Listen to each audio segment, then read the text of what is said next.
इताची उचिया तुम्हारा favourite character है? अगर हाँ तो क्या तुम बता सकते हो कि इताची उचिया का शारिंगान अवेकन कैसे हुआ था? अगर नहीं तो ये वीडियो तुम्हारे लिए है, क्योंकि तुम्हें लगता तो है कि तुम इताची के बहुत बड़े फ़ैन हो, बट शायद से तुम इताची को उतने अच्छे से नहीं जानते जितना तुम्हें लगता है कि तुम उसे जानते हो। तो सबसे पहले इजी क्वेश्चन से स्टार्ट करते हैं कि इताची है कौन। इताची सास्के का बड़ा भाई है, फुगाकू एंड मिकोतो का बेटा है एंड तोबिरामा का फेवरेट उचिया मेंबर है। Itachi one of the youngest ANBU captain है एंड एक्चुअल हीरो है लीव विलेज का, क्योंकि उसने अपने क्लैन एंड फैमिली के खिलाफ जाकर लीव विलेज को बचाया था। अगर इताची ने लीव विलेज को नहीं बचाया होता तो नारुतो की स्टोरी स्टार्ट होने से पहले ही खत्म हो जाती। इताची नारुतो सीरीज का one of the most loved character है, बट आज तक मोस्ट ऑफ द लोग उसे ढंग से समझ ही नहीं पाए हैं। इसीलिए स्टार्टिंग से स्टार्ट करते हैं। इताची फुगाकू उचिया एंड मिकोतो उचिया का बेटा है। मिकोतो एक 3 टोमे शारिंगान विल्डर थी एंड फुगाकू उचिया क्लैन का लीडर था। फुगाकू एक बहुत ही ज़्यादा पावरफुल निंजा था एंड अगर डांजो बड़ो ना होता तो फुगाकू 4th होकागे भी बन सकता था, क्योंकि उसने एक बहुत ही ज़्यादा इंपॉर्टेंट रोल प्ले किया था 3rd ग्रेट निंजा वॉर में। उससे लोग इतना ज़्यादा डरते थे कि वॉर के बाद उसका नाम फुगाकू ऑफ द विकेड आई पड़ गया था। एंड इसी से हमें ये पता चल जाता है कि फुगाकू कितना ज़्यादा पावरफुल था, क्योंकि वॉर में सिर्फ उन्हीं निंजास को स्पेशल नाम मिलता है जिन्होंने कुछ उखाड़ा होता है एंड उनसे बाकी नेशंस भी डरते हैं। फॉर एग्जाम्पल द लेजेंडरी सानिन्स, या फिर yellow flash of the leaves, या फिर ककाजी सेंसे के पापा साकुमो हाटगे जिनका नाम वाइट फैंग था, और उनसे सारे के सारे नेशंस भी डरते थे। तो जब हमने 3rd ग्रेट निंजा वॉर की बातें स्टार्ट कर ही दी हैं तो चलो उसी पे बात कर लेते हैं। इताची की बुरी यादें 3rd ग्रेट निंजा वॉर से स्टार्ट होती हैं। So basically 3rd great Ninja war में हिडन लीफ का सबसे बड़ा दुश्मन हिडन क्लाउड विलेज था एंड वॉर के स्टार्ट में ही हिडन क्लाउड के शिनोबीज ने लैंड ऑफ फायर पर अटैक कर दिया था एंड धीरे धीरे वो लोग लैंड ऑफ फायर के अंदर घुसते जा रहे थे एंड ज़मीन पर भी कब्जा करते जा रहे थे। इसी वजह से मोस्ट ऑफ द फाइट्स जो hidden cloud and hidden leaf village के बीच में हो रही थी वो कोना के बहुत ज़्यादा क्लोज थी। एंड जब वो फाइट्स ख़त्म हो जाती थी तब फुगाकू जो कि उचिया क्लैन का लीडर था वो इताची को उन बैटल फील्ड्स पे ले जाया करता था एंड वहाँ पर लगे हुए लाशों के ढेर को उसे दिखाया करता था। तुम सबको लग रहा होगा कि फुगाकू ऐसा इसलिए करता होगा ताकि वो इताची को दिखा सके कि वॉर कितनी बुरी चीज़ है एंड हम सबको वॉर नहीं लड़नी चाहिए। बट तुम सब लोग यहाँ पर गलत हो, क्योंकि फुगाकू इताची को बैटल फील्ड्स पे इसलिए ले जाता था ताकि वो इताची को सिखा सके कि असली निंजा का काम क्या होता है, फाइट करना, मारना एंड मर जाना। बट उन मरे हुए लोगों को देखकर इताची ये डिसाइड करता है कि वो पूरे निंजा वर्ल्ड का सबसे ज़्यादा स्ट्रॉन्गेस्ट निंजा बनेगा ताकि वो ज़्यादा से ज़्यादा लोगों की जान बचा सके। एंड वॉर ख़त्म होने के बाद इताची ट्रेनिंग भी स्टार्ट कर देता है ताकि वो और ज़्यादा स्ट्रॉन्ग बन सके एंड उसकी स्ट्रॉन्ग बनने की डिज़ायर और ज़्यादा बढ़ जाती है जब उसका छोटा भाई सास्के पैदा होता है। अब इताची सिर्फ इसलिए पावरफुल नहीं बनना चाहता था ताकि वो ज़्यादा से ज़्यादा लोगों की जान बचा सके, बट अब उसकी लाइफ में एक नया गोल भी था। वो अपने छोटे भाई सास्के को एक ऐसी दुनिया देना चाहता था जहाँ वो शांति एंड सेफ्टी से रह सके। एंड जैसे जैसे इताची ट्रेन करने लगता है उसको कुछ टाइम बाद एक गैनिन मिलता है जो बाद में जाकर इताची का बेस्ट फ्रेंड भी बन जाता है। उस गैनिन का नाम शिशुई उचिया था। इताची एंड शिशुई की आइडियोलॉजी बहुत ज़्यादा सिमिलर थी, दोनों ही वायलेंस एंड वॉर को हेट करते थे। इताची एंड शिशुई दोनों ही और ज़्यादा पावरफुल बनना चाहते थे, इसलिए वो दोनों साथ में ट्रेनिंग भी करना स्टार्ट कर देते हैं एंड उस ट्रेनिंग का रिजल्ट हमने देखा भी, क्योंकि इताची बहुत ज़्यादा स्ट्रॉन्ग होता जा रहा था बहुत कम टाइम के अंदर। इताची बचपन से ही कितना ज़्यादा स्ट्रॉन्ग था उसका प्रूफ हमने इताची की लाइट नोवेल इताची शिंडेन में देखा था। लाइट नोवेल में एक इंसिडेंट था जब नारुतो पैदा हुआ था एंड कुरामा ने लीफ विलेज पर अटैक कर दिया था। तब कुरामा के अटैक की वजह से मिकोतो एंड सास्के पर उनके घर की छत टूट के गिरने वाली थी, बट तभी इताची ने अपने अटैक को यूज़ करके उन दोनों को बचा लिया था। इताची की माँ मिकोतो एक हाई लेवल जोनिन थी एंड उस पॉइंट पर इताची सिर्फ 5 साल का था। इससे हमें ये भी पता चलता है कि इताची एक यंग प्रोडिजी था जो सारे के सारे jutsus को बहुत जल्दी मास्टर कर लेता था। अगर तुमने अब तक वीडियो को लाइक नहीं किया है तो क्या कर रहे हो यार, एंड अगर सब्सक्राइब नहीं किया है तो सब्सक्राइब वाले बटन पर चाहे चिदोरी फेंक के मारो या रासिंगन, बस सब्सक्राइब हो जाना चाहिए। चलो अब वीडियो में वापस आ जाते हैं। जब कुरामा ने लीफ विलेज पर अटैक किया था तब फुगाकू सारे उचिया क्लैन के मेंबर्स को लेके कुरामा को रोकने जा रहा था। तब डांजो एंड इन 2 बुड्ढों ने मिलकर उसे रोक दिया था एंड उचिया क्लैन वालों को कोनोहा के बॉर्डर पर भेज दिया था, क्योंकि उन लोगों को लग रहा था कि कुरामा के अटैक के पीछे उचिया क्लैन वालों का हाथ है। बट ऑफ कोर्स कोनोहा पर अटैक उचिया क्लैन वालों का प्लान नहीं था एंड इसलिए सारे के सारे उचिया क्लैन के मेंबर्स काफ़ी ज़्यादा डिसअपॉइंटेड एंड गुस्सा थे कोनोहा से।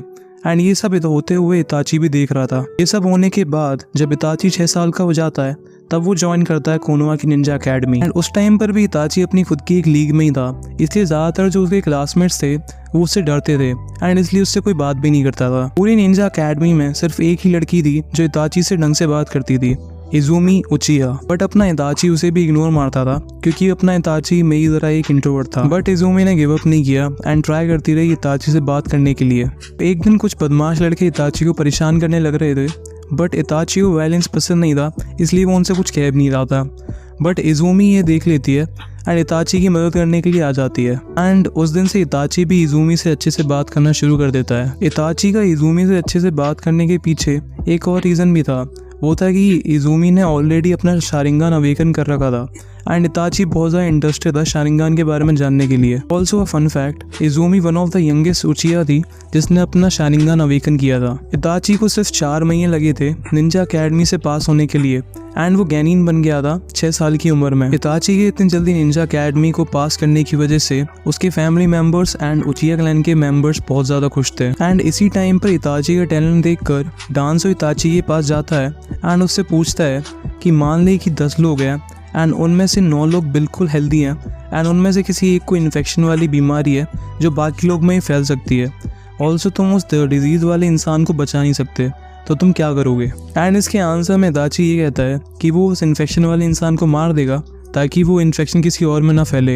एंड डांसो को ये आंसर कुछ ज़्यादा ही अच्छा लग जाता है एंड ये आंसर सुनने के बाद वो वहाँ से चला भी जाता है। सो इताची अब गेनिन बन गया था, इसलिए उसको अब एक टीम ज्वाइन करनी पड़ी, टीम 2। इस टीम के मेंबर थे टेनमा एंड शिनको एंड इनके कैप्टन का नाम यूकी था। टेनमा इताची को बिल्कुल भी पसंद नहीं करता था क्योंकि वो हर चीज़ में उससे बहुत ज़्यादा अच्छा था एंड शिनको हर टाइम इताची की साइड लेती थी, जिसकी वजह से टेनमा को और ज़्यादा गुस्सा आता था इताची पे। सो इताची की टीम को उनका पहला बड़ा मिशन तब मिला था जब हिनातो को हिडन क्लाउड वाले लोगों ने किडनैप कर लिया था एंड इताची की टीम को मिशन मिला था हिडन क्लाउड के एक स्पाई को पकड़ने का जो कि कोनोहा में घूम रहा था। इताची की टीम उस स्पाई को ईजिली फाइंड कर लेती है एंड तभी टेनमा उस स्पाई पर अटैक कर देता है एंड वो स्पाई टेनमा को मारने वाला होता है, तभी इताची उसे बचा लेता है। एंड इस इंसिडेंट के बाद से टेनमा और इताची बहुत अच्छे दोस्त बन जाते हैं। सो इस इंसिडेंट के बाद से इताची की टीम को अगले 1 साल तक कोई भी बड़ा मिशन नहीं मिलता है। वो लोग मोस्टली वो बिल्ली पकड़ने वाले मिशन ही कर रहे होते हैं इस टाइम में। जो अगला बड़ा मिशन इताची की टीम को मिला था वो था लैंड ऑफ फायर के लॉर्ड की प्रोटेक्शन करना, जब वो एक जगह से दूसरी जगह जा रहा था। लैंड ऑफ फायर के लॉर्ड की प्रोटेक्शन के लिए सिर्फ टीम 2 ही नहीं आई थी, काफ़ी सारे ऑनबू के मेंबर्स भी आए थे। ऑल्सो लैंड ऑफ फायर के लॉर्ड की प्रोटेक्शन के लिए उसके साथ हमेशा 12 बहुत ज़्यादा पावरफुल शिनोबीज भी रहते थे जिनका आसुमा भी एक पार्ट था। जब ये सब लोग कोनोहा से फायर लॉर्ड के घर की तरफ जा रहे थे तब बीच रास्ते में उनको दूर से एक मास्क लगाए हुआ आदमी आते हुए दिखता है जो कि बहुत ज़्यादा बच्चों की तरह बिहेव कर रहा था एंड ज़ोर ज़ोर से हंसने भी लग रहा था एंड इसी वजह से उसे कोई भी सीरियस भी नहीं ले रहा था। बट वो बंदा और कोई नहीं अपना ओबितो था। एंड जैसे कि मैंने बताया कि कोई भी उसे सीरियसली नहीं ले रहा था, तो इसी बात का फ़ायदा उठा के ओबितो ने सबको अपने गेंजुत्सु के अंदर डाल दिया था, सिर्फ इताची को छोड़ के, क्योंकि हमको पता है कि इताची तो गॉड ऑफ गेंजुत्सु है। बट वहाँ पर एक और बंदा था जिस पर ओबितो के गेंजुत्सु ने काम नहीं किया, वो था इताची और टीममेट टेनमा, क्योंकि उसकी स्पेशलिटी भी गेंजुत्सु थी। एंड जैसे ही ओबितो लैंड ऑफ फायर के लॉर्ड को ले जाने वाला होता है तभी गुस्से में आकर टेनमा उस पर अटैक कर देता है। एंड हाँ, ओबितो टेनमा को इताची के सामने ही मार देता है, जिससे इताची का शारिंगान अवेकन हो जाता है। एंड अपने दोस्त को अपनी आंखों के सामने मरते हुए देखकर इताची अपने आप को कंट्रोल नहीं कर पाता एंड वो भी ओबितो के ऊपर अटैक कर देता है। इस फाइट का रिजल्ट तो तुमने गेस कर ही लिया होगा, ओबितो इजीली इताची को हरा देता है एंड उसकी तारीफ भी करता है कि वो एटलीस्ट टेनमा की तरह इम्पेशेंट तो नहीं है। बट जैसे ही वो इताची को मारने वाला होता है वो किसी को नोटिस कर लेता है। सो इताची की टीम के साथ ककाशी सेंसे भी गए हुए थे इस मिशन पर, एज वो ऑनबू के एक मेंबर थे। एंड ककाशी ने अपने आप को ही नहीं बाकी सारे ऑनबू के मेंबर्स को भी ओबितो के गेंजुत्सु से निकाल दिया था। एंड ये देखकर ओबितो बिना इताची को मारे वहाँ से चला जाता है। इस मिशन के बाद इताची की टीम में शिनको ने निंजा की जॉब से रिटायरमेंट ले लिया था एंड इस मिशन का इताची पे बहुत बुरा असर पड़ा था। सो अब इताची की कोई टीम तो थी नहीं, इसलिए उसको 2 नए टीममेट्स दिए गए। उनमें से एक का नाम था योजी अबुरामे। उसका इताची की लाइफ में बहुत इंपॉर्टेंट रोल रहा है, ये तुम आगे की वीडियो में देखोगे। 2 नए टीममेट्स मिलने के बाद भी इताची के कैप्टन यूकी ने उसे अलाउ नहीं किया था चूनिन एग्जाम्स देने के लिए, क्योंकि वो जानता था कि जैसे ही इताची चूनिन बनेगा उसे हर कोई अपने फायदे के लिए यूज करना चाहेगा, चाहे वो कोनोहा वाले हों या फिर उचिया क्लैन वाले। बट हरामी डांजो ने फुगाकू से बात करके इताची को अकेली चुनिन एग्जाम देने के लिए भेज दिया था, बिना किसी टीममेट्स के। चुनिन एग्जाम्स इताची के लिए बिल्कुल भी हार्ड नहीं थे, वो इजीली रिटर्न एग्जाम्स को पास कर लेता है एंड उसको सेकंड हाईएस्ट स्कोर मिलता है वही निंजा एकेडमी की हिस्ट्री में। हाईएस्ट स्कोर हमारे फोर्थ होकागे मिनातो नामिकाजे का था। एंड फॉरेस्ट ऑफ डेथ वाला एग्जाम भी इताची बहुत आसानी से पार कर लेता है एंड एक नया रिकॉर्ड ही बना देता है सबसे जल्दी फॉरेस्ट ऑफ डेथ वाला एग्जाम पास करने का। इसी के साथ वो अपनी सारी चोनिन एग्जाम्स की फाइट्स को भी ईजिली जीत लेता है क्योंकि वो बाकी सारे गेनिन से बहुत ज़्यादा स्ट्रॉन्ग था। एंड इसी के साथ इताची बन जाता है गेनिन एट द एज ऑफ 10। सो जो भी उचिया क्लैन के मेंबर्स चोनिन बन जाते थे वो कोनोहा पुलिस फोर्स को ज्वाइन करते थे। बट फुगाकू इताची को वनबू ज्वाइन करने के लिए कहता है ताकि वो होकागे के ऊपर नज़र रख सके एंड उचिया क्लैन वालों को उनकी सारी बातें बता सके। बट यहाँ पर इंटरेस्टिंग चीज़ ये होती है कि इताची फुगाकू से कहता है कि उचिया क्लैन तो कोनोहा का ही एक पार्ट है, तो कोनोहा पर नजर रखने का कुछ मतलब नहीं है। एंड इसी बात से सारे उचिया क्लैन वाले बहुत ज़्यादा गुस्सा हो जाते हैं। अगले 5 महीने तक इताची एक नॉर्मल चोनिन की तरह रहता है। बट 5 महीने के बाद फुगाकू इताची का रेज्यूमे हिरुzen एंड डांजो को सबमिट कर देता है इताची को ऑनबू में भेजने के लिए। हिरुzen एंड डांजो इताची से कहते हैं कि वो पहले 1 वीक ट्रेनिंग करे एंड उसके बाद वो उसे एक ऑनबू लेवल का मिशन देंगे एंड अगर इताची ने वो मिशन कर दिया तो वो ऑनबू को ज्वाइन कर सकता है। सो इताची ऑलरेडी बहुत ज़्यादा पावरफुल था, इसलिए उसे ट्रेनिंग की कोई ज़रूरत नहीं थी एंड इसलिए वो पूरा का पूरा वीक सास्के एंड इजुमे के साथ टाइम स्पेंड करता है। 1 वीक बाद डांजो इताची को एक असैसिनेशन मिशन देता है जिसमें उसे एक ऑनबू कैप्टन जिसका नाम मुकाइको हिनाटा था उसे मारना था क्योंकि वो कोनोहा के सीक्रेट्स हिडन मिस्ट विलेज को बेच रहा था। एंड डांजो ये जानता था कि मुकाइको हिनाटा बहुत ज़्यादा पावरफुल है, इसलिए वो इताची को अलाउ करता है किसी एक और निंजा को अपने साथ उस मिशन पे ले जाने के लिए। एंड इताची शिसुई को चुनता है। बट एक प्रॉब्लम भी थी कि मुकाइको हिनाटा बहुत ज़्यादा पावरफुल था एज उसके पास एक बयाक्यूगान था एंड उसे जेंटल फिस्ट टेक्निक भी बहुत अच्छे से आती थी। ऑल्सो उचिया कंपाउंड में भी टेंशन बढ़ती जा रही थी एज फुगाकू एंड बाकी उचियास ने कोनोहा के ऊपर अटैक करने का प्लान बनाना स्टार्ट कर दिया था एंड उनके अकॉर्डिंग इताची एक बहुत ज़्यादा इंपॉर्टेंट वेपन होगा उचियास का कोनोहा के अगेंस्ट। एंड ये सब सुन के इताची बिल्कुल भी खुश नहीं था। ऑनबू वाले मिशन के दिन फुगाकू इताची से कहता है कि इताची फुगाकू को ले जाए मुकाइको हिनाटा को मारने के लिए, बट ऑफ कोर्स इताची मना कर देता है। सो अगले दिन जब इताची एंड शिसुई मुकाइको हिनाटा को फॉलो कर रहे थे एंड इन तीनों के बीच फाइट स्टार्ट होती है तो स्टार्टिंग में मुकाइको हिनाटा फाइट को डोमिनेट कर रहा होता है। बट लेटर ऑन शिसुई उसको एक मांगेको शारिंगान की गेंजुत्सु में डाल देता है जिससे इताची एंड शिसुई जीत जाते हैं। सो इस मिशन के बाद इताची ऑनबू को ज्वाइन कर लेता है एंड डांजो उसको उस टीम में भेजता है जिस टीम का लीडर ककाशी था। ऑल्सो इताची पर नजर रखने के लिए डांजो एक मास वाले शिनोबी को ककाशी की टीम में भेजता है जिसका कोड नेम सुगुरु था, बट रियलिटी में वो इताची का नया टीममेट योजी आबुरामे था। इताची के ऑनबू ज्वाइन करने के बाद उचिया क्लैन वाले हर मीटिंग में उससे यही पूछते थे कि कोनोहा के एल्डर्स एंड होकागे उनके खिलाफ क्या प्लानिंग कर रहे हैं। एंड हर बार इताची यही जवाब देता था कि वो लोग उचिया क्लैन के खिलाफ कोई प्लानिंग नहीं कर रहे हैं एंड उचिया क्लैन वाले लोग भी फालतू में बातों को बढ़ा रहे हैं। एंड ऑफ कोर्स ये सब सुनने के बाद उचिया क्लैन वाले लोग इताची से बहुत ज़्यादा गुस्सा हो जाते हैं। ऑल्सो ऑनबू में कई महीने काम करने की वजह से इताची एंड ककाशी बहुत अच्छे दोस्त भी बन जाते हैं। सो एक दिन शिसुई इताची से मिलता है एंड उसे बताता है कि उसने भी ऑनबू को ज्वाइन कर लिया है एंड अब वो भी इताची की मदद करेगा उचियास का कोनोहा पर अटैक रोकने के लिए। ऑल्सो जहाँ पर सारे उचियास रहते थे उस एरिया में ऑनबू वालों ने कैमरास लगा दिए थे एंड इताची को मिशन मिला था उन कैमरास की मदद से उचिया क्लैन वालों पर नजर रखने के लिए। एंड उचियास पर नजर रखते रखते इताची किसी मास वाले बंदे को उचिया कंपाउंड में जाते हुए एंड उचियास के स्टोन टैबलेट को पढ़ते हुए देख लेता है एंड इताची समझ जाता है कि ये वही इंसान था जिसने 5 साल पहले इताची पर अटैक किया था एंड टेनमा को मारा था। इताची को याद आता है कि उस मास वाले बंदे की एक आग में शारिंगन था, जिसका मतलब वो एक उचिया था जिसके मरने की न्यूज़ हर जगह फैल गई हो बट उसकी बॉडी कभी ना मिली हो। एंड ये सोचने के बाद इताची के दिमाग में सिर्फ एक नाम आता है, मादरा उचिया। अगले 3 महीने तक इताची उचियास पर नजर रखने वाले मिशन को कंटिन्यू रखता है एंड साथ में उस मास वाले बंदे के बारे में भी पता लगाने की कोशिश कर रहा होता है। ऑल्सो उचियास की हेट कोनोहा की तरफ बढ़ती जा रही थी एंड एज इताची उन्हें अपोज कर रहा था इसलिए सारे उचियास भी धीरे धीरे उसे हेट करने लगे थे। बट फुगाकू ये चीज़ नोटिस कर लेता है कि एक साथ ऑनबो एंड उचिया क्लैन की मीटिंग्स में रहने की वजह से इताची पे कितना बुरा असर पड़ रहा था। एंड इसीलिए वो इताची से कहता भी है कि इताची चाहे जो भी करे फुगाकू हमेशा उस पर प्राउड फील करेगा। एंड ये सुन के इताची बहुत ज़्यादा खुश हो जाता है एंड फुगाकू से कहता है कि वो वही करेगा जो सबके लिए बेस्ट होगा। सो कुछ दिनों बाद शिशुई इताची से मिलता है एंड उसको बताता है कि उचिया क्लैन वालों ने डिसाइड किया है कि वो इताची के ऊपर नज़र रखे एंड वो जो भी काम करे उचिया क्लैन वालों को बताए। फुगाकू इस चीज़ के अगेंस्ट था बट सारे उचिया क्लैन के मेंबर्स ने वोटिंग करके डिसीजन लिया था। एंड शिशुई इताची को ये भी बताता है कि नेक्स्ट उचिया क्लैन की मीटिंग में कोनोहा के ऊपर अटैक करना चाहिए या नहीं उसके ऊपर वोटिंग होने वाली है एंड बहुत सारे चांसेस हैं कि सबके सब कोनोहा पर अटैक करने के लिए वोट करेंगे। उचिया क्लैन वालों को रोकने के लिए इताची ये प्लान बनाता है कि वो शिशुई की एबिलिटी कोरोमात्सु कामे का यूज करेंगे एंड उससे फुगाकू का माइंड चेंज कर देंगे। एंड एस फुगाकू उचिया क्लैन का लीडर है उसका माइंड चेंज करने की वजह से उचिया क्लैन वाले कोनोहा पर अटैक नहीं करेंगे। सो जिस दिन उचिया क्लैन की मीटिंग होने वाली थी एंड शिशुई फुगाकू का माइंड चेंज करने वाला था उससे कुछ टाइम पहले डांजो शिशुई को बुला लेता है। डांजो शिशुई से कहता है कि फुगाकू का माइंड चेंज करने से उचियास का कोनोहा पर अटैक करने का प्लान खत्म नहीं हुआ, वो बस डिले हो जाएगा। ऑल्सो तभी शिशुई नोटिस करता है कि वो अपनी बॉडी को मूव नहीं कर पा रहा होता है। ऐसा इसलिए हो रहा था क्योंकि योजी अबुरामे जो कि इताची का टीममेट था उसने शिशुई को एक ऐसे इंसेक्ट से कटवा दिया था जिसकी वजह से वो मूव नहीं कर पा रहा था एंड उसकी पूरी बॉडी में पॉइजन भी फैल गया था। इसी मोमेंट का फायदा उठा के डांजो शिशुई की एक आंख को निकाल लेता है क्योंकि उसे पता था कि शिशुई की मांगे की शारिंगन कितनी ज़्यादा पावरफुल थी एंड अपनी एक आंख निकल जाने की वजह से शिशुई को इतना दर्द होता है जिसकी वजह से उसका पैरालिसिस खत्म हो जाता है एंड वो डांजो से बच के वहाँ से भाग जाता है। ऑल्सो इताची शिशुई का वेट कर रहा था जहाँ पर उन दोनों ने मिलने का प्लान बनाया था उचिया क्लैन की मीटिंग के बाद एंड इताची ये एक्सपेक्ट कर रहा था कि शिशुई उसे आके ये बताएगा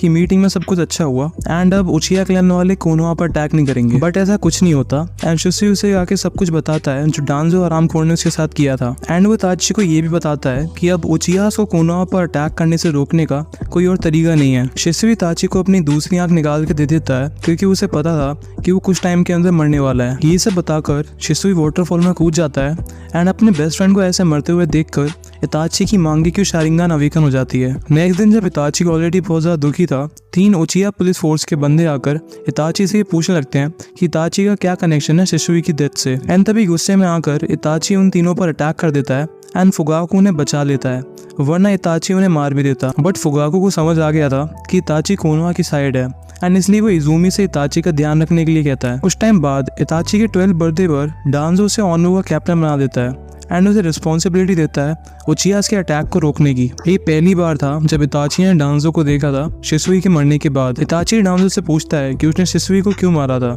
जिसके रिप्लाई में डांजो कहता है कि शिशुई का प्लान बेकार था एंड उसकी मांगे की शारिंगन की पावर अगर मेरे पास रहेगी तो वो कोनोहा के लिए ज्यादा बेटर रहेगा। एंड इस पॉइंट पर इताची एंड डांजो दोनों को ये समझ में आ गया था कि उचियास को कोनोहा पर अटैक करने से रोकने का सिर्फ एक ही तरीका है, सारे उचियास को मार देना। ऑल्सो तभी योजी अबुरामे भी अपनी आइडेंटिटी रिवील कर देता है इताची के सामने एंड इताची से कहता है कि वो जानता है कि इताची कितनी बुरी तरह से चाहता है डांजो को मारना बट डांजो को मारने से कोनोहा को बहुत ज्यादा नुकसान होगा क्योंकि डांजो ने बहुत कुछ किया है कोनोहा के अच्छे के लिए। सो इसी पॉइंट पे हमें ये भी पता चलता है कि डांजो ने ही सारे लीफ विलेज के लोगों को बताया था कि नारुतो ही कुरामा का जिंजुरुकी है ताकि सारे लोग अपना 9 टेल के अटैक का गुस्सा नारुतो पर निकाल दें एंड कोनोहा के एल्डर से कोई कुछ ना गए। अगले 1 साल तक इताची कैमरास का यूज करके उचियास पर नजर रखता है एंड क्लैन की किसी भी मीटिंग को भी अटेंड नहीं करता है एंड उचियास पर नजर रखते रखते उसको ये भी पता चल जाता है कि अगले 10 दिनों में ही उचिया क्लैन के मेंबर्स कोनोहा पर अटैक करने वाले हैं एंड ये इन्फॉर्मेशन वो हिरुजन एंड डांजो को भी दे देता है। हिरुजन इस मैटर को उचिया से बात करके सॉर्ट आउट करना चाहता था बट डांजो इताची को एक डील ऑफर करता है कि अगर इताची खुद सारे उचिया क्लैन के मेंबर्स को मार देता है तो वो सास्के को जिंदा छोड़ देगा एंड अगर इताची इस डील को एक्सेप्ट नहीं करता है तो बहुत सारे कोनोहा के इनोसेंट लोग भी मारे जाएंगे एंड हो सकता है कि कोनोहा एंड उचियास की लड़ाई में सास्के भी मारा जाए। इस पॉइंट पे इताची के पास कोई और चॉइस नहीं थी, उसे कैसे भी करके सास्के को बचाना था। इसलिए इताची उस मास्क वाले बंदे को ढूंढता है जिसे वो मादरा उचिया समझ रहा था जो कि रियलिटी में ओबितो था। एंड ओबितो की मदद से इताची सारे उचिया क्लैन के मेंबर्स को मार देता है, इंक्लूडिंग उसके पेरेंट्स एंड उसकी गर्लफ्रेंड इजुमी उचिया। इजुमी को इताची सुकियोमी के गेंजुत्सु के अंदर डाल देता है एंड उस गेंजुत्सु के अंदर वो इजुमी के साथ 80 साल की हैप्पी लाइफ जीता है, जहां वो दोनों शादी कर लेते हैं एंड उनके बच्चे भी हैं। एंड जैसे ही सुकियोमी के अंदर इजुमी 80 साल की उम्र में ओल्ड एज से मरती है, वैसे वो रियल लाइफ में भी मर जाती है। ऑल्सो इताची अपने पेरेंट्स को सास्के के सामने मारता है ताकि सास्के इताची को बहुत ज्यादा हेट करने लगे एंड उस हेट को यूज करके वो इतना ज्यादा पावरफुल बन जाए कि वो इताची को मार दे। सारे उचिया क्लैन के मेंबर्स को मारने के बाद इताची फाइनली डांजो के पास जाता है एंड उसे धमकी देता है कि अगर उसने सास्के को हाथ भी लगाया तो उसे मार देगा। एंड जब इताची विलेज को छोड़ के जा रहा होता है तब वो नोटिस करता है कि योजी आबुनामे उसे फॉलो कर रहा था। ये देखकर इताची रुक जाता है एंड योजी आबुनामे के ऊपर पहले सुकियोमी यूज करता है एंड फिर उसे अमातरासु से जला देता है। एंड ये सब होने के बाद इताची लीव विलेज को प्रोटेक्ट करने के लिए ओबितो के साथ चला जाता है एंड अकात्सुकी को ज्वाइन कर लेता है। एंड इसके आगे की स्टोरी तो तुमने एनिमे में देख ही रखी है, बट जो चीज़ तुम्हें नहीं पता है वो ये है कि चूनिन एग्जाम्स में जोनिन्स हिनाटा को बचाने के लिए तो आ गए थे, बट उन्होंने रॉक ली को मरने के लिए क्यों छोड़ दिया था। एंड अगर तुम्हें ये जानना है तो तुम्हारी स्क्रीन पे एक वीडियो की लिंक आ रही होगी, उस पर क्लिक कर दो।